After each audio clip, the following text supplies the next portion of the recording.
The Greeley City Council this week voted 5-2 to overturn a Greeley Planning Commission decision that denied a permit for 22 oil and gas wells near a neighborhood. The now approved plan follows all current zoning laws regulating oil operations near residential areas. However, residents are worried about traffic and air quality. Ben, we have a situation here where we're probably a week away from hearing about probably pretty significant layoffs in the oil and gas industry in Colorado. The two major companies that work in Will County and throughout Colorado said that's on the horizon within less than a week. Did Greeley make the right move here? The city council. Sure. I mean, this is a very contentious issue here in our state. I saw the same thing you saw. Anadarko is projected to lay off 1,000 workers, which is a significant percentage of their workforce. I think that there is a natural and real tension between neighbors and drillers. Personally, if it were near my house, I would be terribly uncomfortable with the notion of drills and wells and those sorts of things going on. So I have a lot of sympathy for the residents. On the other hand, I understand that governing bodies have to follow the law, they have to follow rules, and they're simply saying these are the rules as they exist today and we are going to follow them. So this is an issue that is not going to go away. There's all sorts of talk about ballot language around these same issues. I suspect that what's happening in Greeley is going to play out in other communities across our state, and I know that there are different forces working to basically create a resolution around this so that it either will happen or it won't. This is a very difficult one, and again, if it were me near my house, I would be opposed to this. So that's generally where I come down.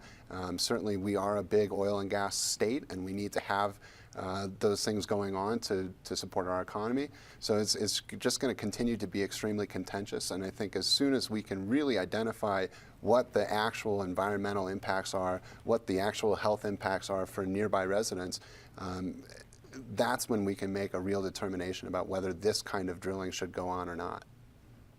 Lisa, as Ben referenced, the ballot is likely to have a variety of fracking initiatives, whether pro or con.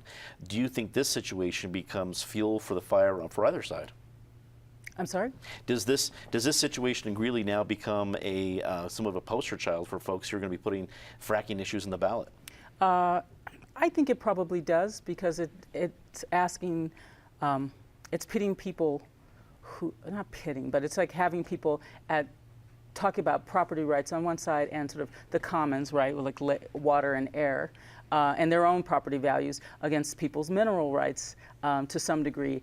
That, I mean, at least that's the way it was sort of breaking down at the city council meeting. And I thought that was interesting, and I thought that was actually sort of similar to the last time I was here. There was we had this sort of conversation about zoning, and when the city council comes in and they have to uphold the laws, and when people are asking the city council or a city council to intervene in a certain way that goes against what the laws are, and you have to sort of back it up, people, and do the work in the ballot or in the real legislation in a certain way, and sort of having a different and much more difficult conversation about different kinds of property rights and what belongs to the commons and what belongs to a person, an individual. And that's not even sort of going towards the conversation about the actual rights of a corporation. I'm actually more interested in the ways in which this will play out about citizens against citizens, and or citizens trying to figure out each other's positions about what constitutes their sort of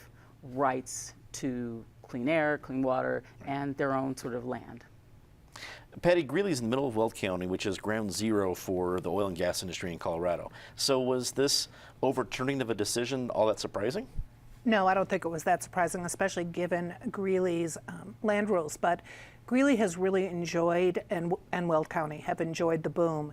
And now as the bust comes, we'll see what happens. Will they be more hospitable to the oil and gas companies that still want to drill just because they want to keep some of that income coming in? Or will we suddenly have a bunch of citizens who really want to fight this and be heard more loudly because you're not getting that much money? The industry isn't as important in Will County. So we will definitely see this on the ballot in some form or other in November. And I think the conversation will get very, very heated as we go up to that election. David, did it seem odd to you for a city council to overrule a planning commission? And I wouldn't expect you to have statistics on how often this happens, but did that feel like a rare situation, or does this happen from time to time? Oh, it happens often enough in all kinds of contexts. Colorado has the strictest laws about fracking in the country, but they're tough regulations, and they're not prohibitions. The companies involved were complying with all the laws and complying with Greeley zoning. So, of course, the city council did the right thing, which they almost had to do, which is to follow the existing law. Of course, people can change the law if they want to, but I think that would be a mistake. It would be selfish, in fact. Part of living in society is you respect the property rights of other people. Maybe you're Jewish or Muslim, so you hate pork, but that doesn't mean you can prohibit your next door neighbor, if with proper zoning and following all the regulations, from opening up a meat store that happens to sell sausage. Same thing with these people who have this quasi-religious, anti-scientific opposition to all forms of oil, coal, natural gas. They can have their religious Gaia-ish views of just leave it in the ground, but they don't have any good public health science behind them. The Colorado Department of Public Health and the Environment, the EPA, and on and on and on have repeatedly shown that these Chicken Little scenarios about fracking are all false. It is not a threat to anyone's health when properly regulated.